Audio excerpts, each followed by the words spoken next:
আমি অসমৰ বাহিৰৰ পৰা ডক্টৰ আমন্ত্ৰণ কৰিছো। যেনে ধৰক আমাৰ বোম্বাইৰ পৰা ডক্টৰ আহিব, ছিকিমৰ পৰা আহিব, মেঘালয়ৰ পৰা আহিব, তদুপৰি সুদূৰ নেপালৰ পৰা কেইবাগৰাকীও চিকিৎসক আৰু নাৰ্ছ এই অনুষ্ঠানত উপস্থিত। মই ডক্টৰ ভূপেন্দ্ৰ প্ৰসাদ শৰ্মা, নেমকেয়াৰ হস্পিটেলৰ বাৰ্ণ আৰু প্লাষ্টিক চাৰ্জাৰী বিভাগৰ মুৰব্বী চিকিৎসক।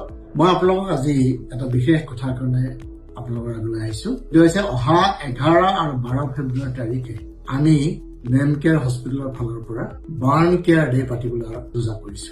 বাৰ্ণ কেয়াৰ ডে আচলতে এনেকুৱা এটা অনুষ্ঠান, আমি বাৰ্ণ হোৱা ৰোগীবিলাকে যে বহুত সমস্যাৰ সন্মুখীন হয়, তেওঁলোকে যে চিকিৎসা ভালদৰে নাপায়, তদুপৰি এতিয়া যে চেষ্টা কৰিলে বাৰ্ণ হোৱা ৰোগীও সমাজত এটা ভাল জীৱন যাপন কৰিব পাৰে, সেই বিষয়ে আপোনালোকক জনাবলৈ চেষ্টা কৰিম।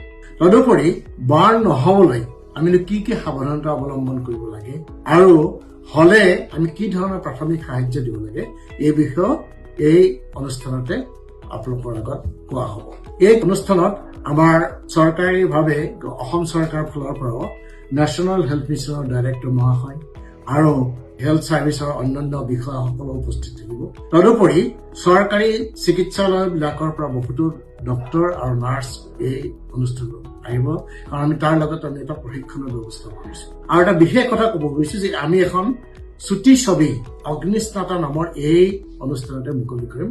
সেই অগ্নিস্নাতা ছবিখনো অৱশ্যে জয়পুৰা দুৰ্ঘটনাৰ পিছত ৰোগীয়ে সন্মুখীন হোৱা ডাঙৰ বিভিন্ন সমস্যা আৰু সেইবোৰ কেনেকে সমাধান কৰিব তাৰ আমি ক'বলৈ এই অনুষ্ঠানটোত চেষ্টা কৰিম।